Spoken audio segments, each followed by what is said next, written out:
Les fans de l'émission de Deity Mariés au premier regard sont les plus heureux du monde. Ce lundi 20 mars 2023, M6 donne le coup d'envoi de la saison 7. L'occasion de faire la connaissance de certains candidats, parmi lesquels un homme qui a déjà été vu à la télévision. Cette saison de Mariés au premier regard promet de passionner de nouveau le public. D'autant plus qu'il y a des nouveautés cette année. Exit Pascal de Souter qui a préféré abandonner le navire. L'expert a été remplacé par Gilbert Boujaoudé, un médecin sexologue et thérapeute de couple depuis 20 ans. Cela a permis à la production d'aborder davantage le sujet de la sexualité, une problématique jugée désormais centrale dans le programme, comme l'expliquait la production fin février lors de la conférence de presse.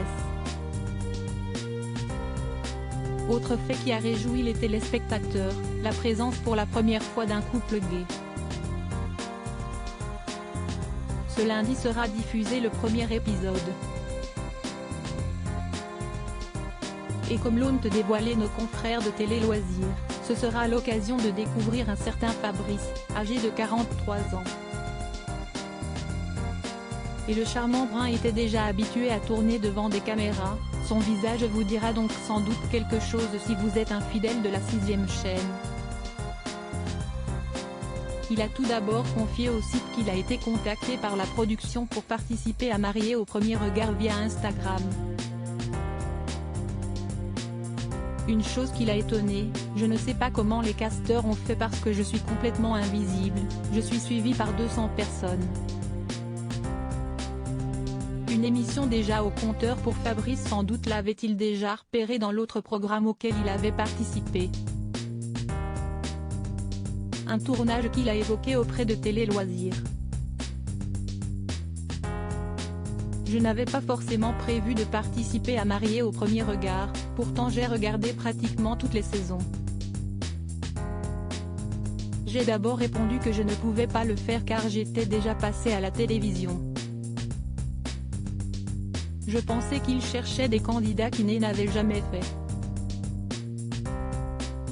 Un an après mon arrivée à Montpellier, j'ai acheté un appartement dans Chasseurs d'appart avec Stéphane Plaza, a-t-il poursuivi. C'est en juillet 2020 que Fabrice avait fait une apparition. Et son exigence avait beaucoup marqué Stéphane Plaza, comme l'avait repéré Voici à l'époque. Il cherchait un appartement à 15 minutes en vélo de son travail maximum, d'un minimum de 50 mètres, pas plus haut que le 2e étage et avec un extérieur. Son budget. Le tout pour un budget de 300 000 € hors frais de notaire.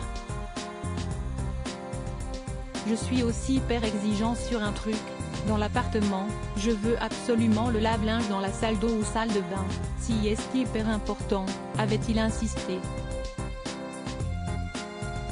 De quoi finalement agacer le meilleur ami de Karine Le Marchand. Pourquoi il veut absolument sa machine dans la salle d'eau ou la salle de bain? Du moment qu'on a une machine à laver dans un appartement ou une maison, ça passe. Allons, arrête avec ces manies de mamie là, avait-il lancé. Espérons qu'il est moins exigeant en amour et qu'il ne fera pas la même impression sur la personne qu'on va lui présenter.